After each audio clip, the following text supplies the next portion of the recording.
शांति से भी दुखों का अंत हो जाता है और शांत चित्त मनुष्य की वृद्धि शीघ्र ही स्थिर होकर परमात्मा से युक्त हो जाती है। क्यों व्यर्थ की चिंता करते हो? किससे व्यर्थ से डरते हो? कौन तुम्हें मार सकता है? आत्मा ना पैदा होती है ना मरती है, हर काम का फल मिलता है। इस जीवन में ना कुछ खोता है ना कुछ व्यर्थ होता है।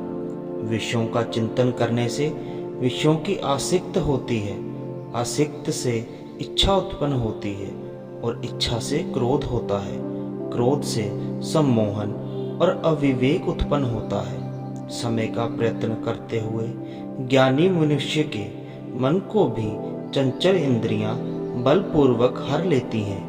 जिसकी इंद्रियां वश में होती हैं उसकी बुद्धि स्थिर होती है। जो भी मनुष्य अपने जीवन आध्यात्मिक ज्ञान के चरणों के लिए दृढ़ संकल्प में स्थिर है, वे सामान्य रूप से संकटों के आक्रमण को सहन कर सकते हैं और निश्चित रूप से खुशियां और मुक्ति पाने के पात्र हैं। जब तुम्हारी बुद्धि मोह रूपी दलदल को पार कर जाएगी, उस समय तुम शास्त्र से सुने गए और सुनने योग्य वस्तुओं से भी वैराग्य प्राप्त करोगे।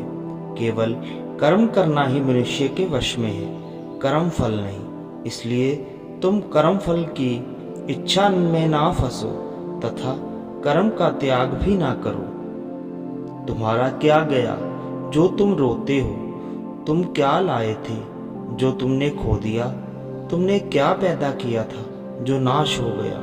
तुम ना कुछ लेकर आए हो, जो लिया यहीं से लिया, जो दिया यहीं पर दिया, जो लिया ईश्वर से लिया, जो दिया इसी को दिया। जो मन को नियंत्रण नहीं करते उनके लिए ये शत्रु के समान कार्य करता है। खाली हाथ आए और खाली हाथ वापस चले। जो आज तुम्हारा है कल और किसी का या परसों किसी और का होगा। तुम इसे अपना समझकर मगन हो रहे हो। सुख दुख लाभ हानि और जीत हार की चिंता ना करके मनुष्य को अपनी शक्ति के अनुसार कर्तव्य कर्म करना चाहिए।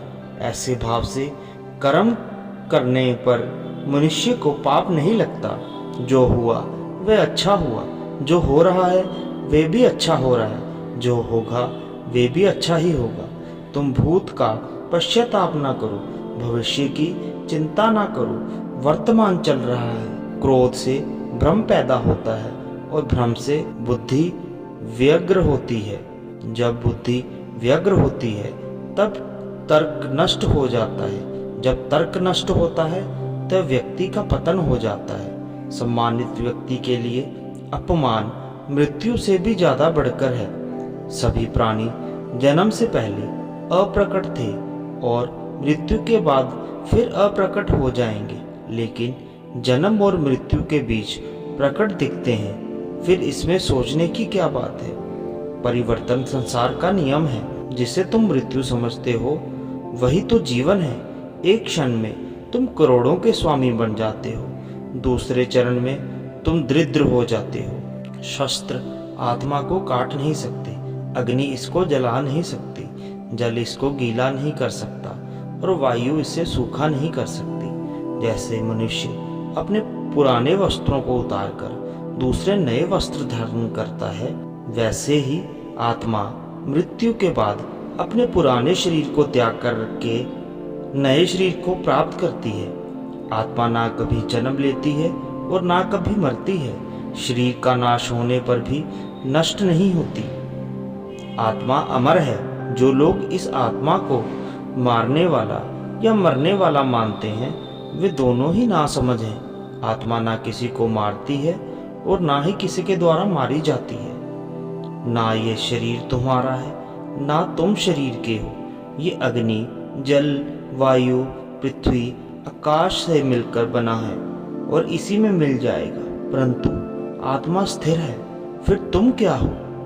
तुम ज्ञानियों की तरह बातें करते हो, लेकिन जिनके लिए शोक नहीं करना चाहिए उनके लिए शोक करते हो।